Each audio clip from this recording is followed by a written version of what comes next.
মাহমুদুর রহমান মান্নার জীবনের গল্প।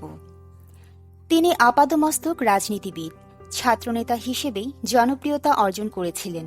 দল পরিবর্তন করেছেন, বারবার কারাভোগ করেছেন। তিনি মাহমুদুর রহমান মান্না। ছাত্রলীগ, জাসদ ছাত্রলীগ, বাসদ, আওয়ামী লীগ হয়ে এখন তিনি নাগরিক ঐক্যের আহ্বায়ক। সবুজ পাহাড় ঘেরা চট্টগ্রাম বিশ্ববিদ্যালয় ক্যাম্পাসে তার রাজনৈতিক যাত্রা শুরু হয়েছিল। রাজনৈতিক সংগ্রাম করতে গিয়ে শিখেছিলেন বিপ্লবীদের স্ত্রী থাকতে নেই, সংসার করতে নেই। নিজের সিদ্ধান্তটা এমনই ছিল, কিন্তু পারলেন না। বড় বোন ও ভাই অনেকটা কৌশলেই বিয়ে করালেন মাহমুদুর রহমান মান্নাকে। তারপর থেকে এই বিপ্লবী একজন সংসারীও। এ বিষয়ে মান্না বলেন, ছাত্রজীবন শেষ হওয়ার পরই বিয়ে করি, বাধ্য হয়েই করতে হয়েছে। Arranged marriage. বড় বোনের বাসায় পাশে থাকতেন তারা, শ্বশুরের পরিবার। আপা খুব জেদ ধরলেন আমাকে বিয়ে করাবেন। তারা আমাকে একটা প্যাচের মধ্যে ফেলে বিয়ে করালেন। বিয়ে করার কথা মাথায় ছিল না। তখন তো শুধু বিপ্লবের কথা ভাবতাম, বিপ্লবের জন্য নিবেদিত ছিলাম। প্রেম করার মতো মানসিকতা ছিল না। ছাত্রনেতা হিসেবে যখনই রোকেয়া হলে, শামসুন্নাহার হলে গিয়েছি, মেয়েদের ভিড় হতো। মেয়েরা খুব পছন্দ করত আমাকে, কিন্তু কারোর সঙ্গে প্রেম হয়নি। এসব কথা ভাবতেই পারতাম না। পরে জেনেছি মেয়েরা পছন্দ করলেও প্রস্তাব দেওয়ার সাহস পেত না। মেয়েরা তাকে খুব পছন্দ করার কারণ হিসেবে মান্না জানান, রোম্যান্টিক ছিলাম, বক্তব্য দিতে খুব পছন্দ করতাম। তারা অনেকে আমার বক্তব্য পছন্দ করত। মাহমুদুর রহমান মান্নার স্ত্রী মেহের নিগার। রাষ্ট্রবিজ্ঞানের এই ছাত্রীকে জীবনসঙ্গী করেছেন তিনি।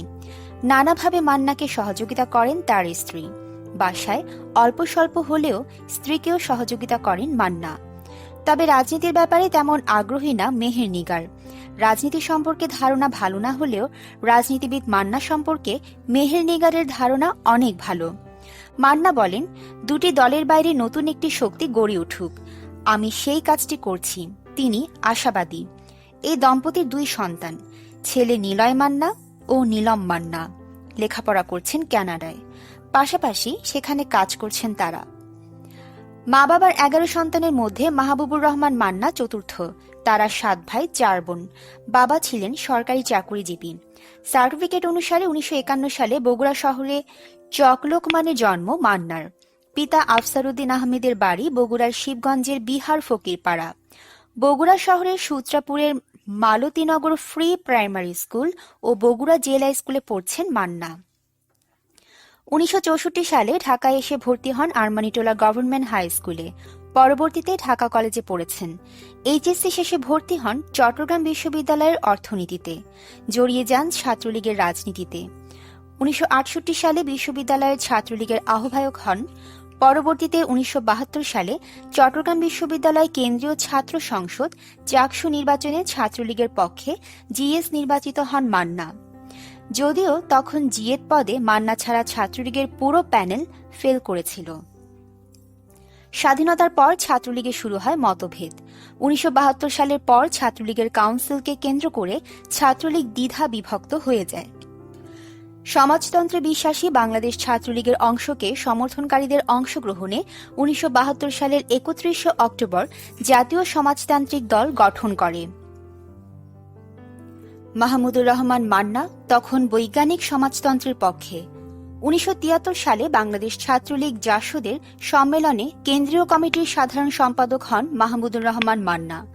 1976 সালে হন কেন্দ্রীয় সভাপতি। পরবর্তীতে ভর্তি হন ঢাকা বিশ্ববিদ্যালয়ে ম্যাথমেটিক্স এবং লাইব্রেরি সায়েন্সে।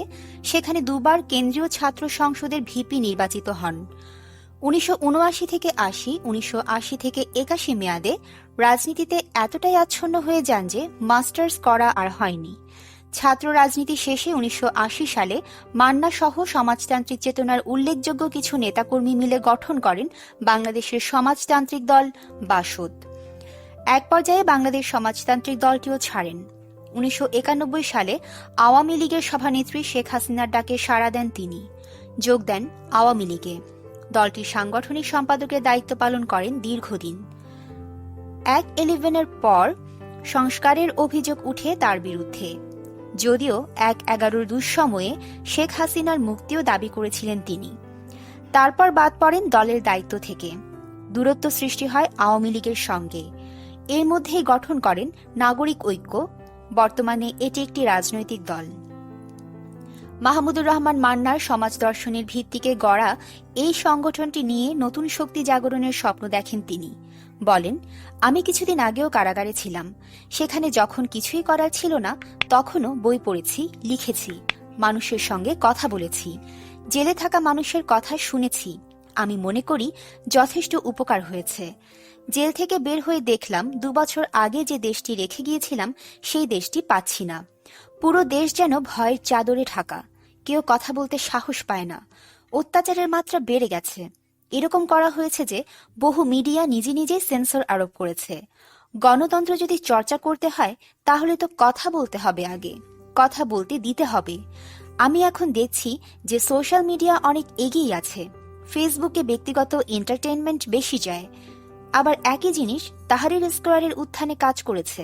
এটিকে মতামত প্রকাশের মাধ্যম হিসেবে ব্যবহার করা যায়। আমি এখন ফেসবুকে কবিতা লিখছি, সাড়াও পাচ্ছি।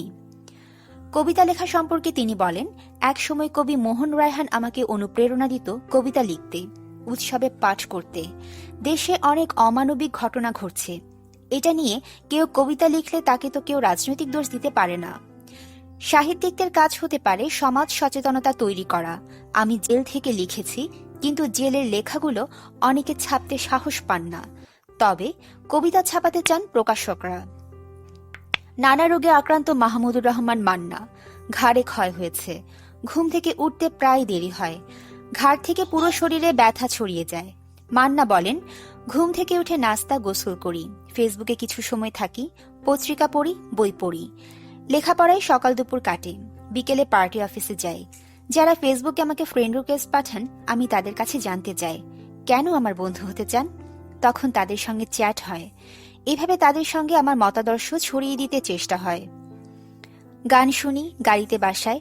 পুরনো দিনের গান, রবীন্দ্রসঙ্গীত, ফোক গান বেশি শোনা হয়। আমার কিছু বন্ধু রয়েছেন যাদের দেখা পেলে এই বয়সেও তাদের সঙ্গে আড্ডা দিলে পুরো রাত কাটিয়ে দিতে পারি। রাতে কিছু কিছু গোল টেবিল টক শোতে যাই। রাত 12টার দিকে ঘুমোতে চেষ্টা করি। এভাবেই ব্যস্ততায় সময় কাটে। বর্তমানে রাজনৈতিক সংকট অত্যন্ত গভীর দাবি করে মাহমুদুর রহমান মান্না বলেন, আমাদের প্রতি জনগণের আস্থা রয়েছে, কিন্তু সাংগঠনিক শক্তির প্রশ্ন আছে। এখন গুমের সংস্কৃতি চালু হয়েছে। মানুষ ভয় পায়, তবে আমরা আশাবাদী। গত 13 জুলাই জাতীয় সমাজতান্ত্রিক দল জেএসডির সভাপতি আসম আব্দুর রবের বাসায় রাজনীতিবিদদের বৈঠকের সম্পর্কে তিনি বলেন, আসম রবের বাসায় দাওয়াত ছিল। আমরা যারা সেখানে বসেছি তারা তো রাজনৈতিক আলাপ করবই। বামপন্থীরা কখনো ডানপন্থীদের সঙ্গে ঐক্যবদ্ধ আন্দোলনের কথা ভাবে না, কিন্তু তারা এখন ভাবছেন। দেশে উদার গণতন্ত্রের জন্য তারা এটা ভাবছেন, কিন্তু মোর্চ বা প্ল্যাটফর্মে নয়। সিপিবি, বাসদ ও বাম মোর্চা আছে। এর বাইরে একটা কর্মসূচির কথা ভাবা হচ্ছে।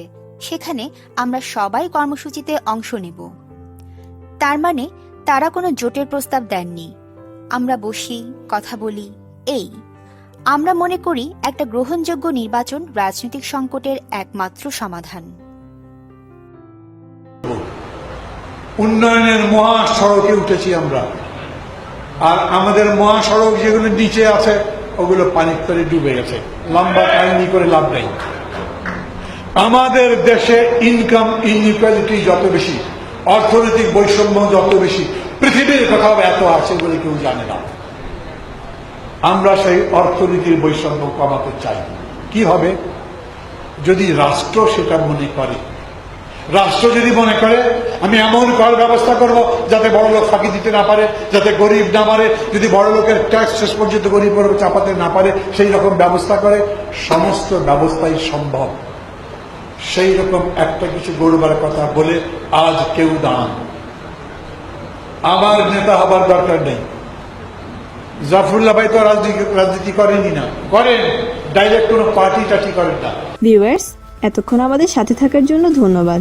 ভিডিওটি ভালো লাগলে অবশ্যই লাইক, কমেন্ট, শেয়ার করবেন। তার আগে অবশ্যই আমাদের চ্যানেলটি সাবস্ক্রাইব করে আমাদের সাথেই থাকুন।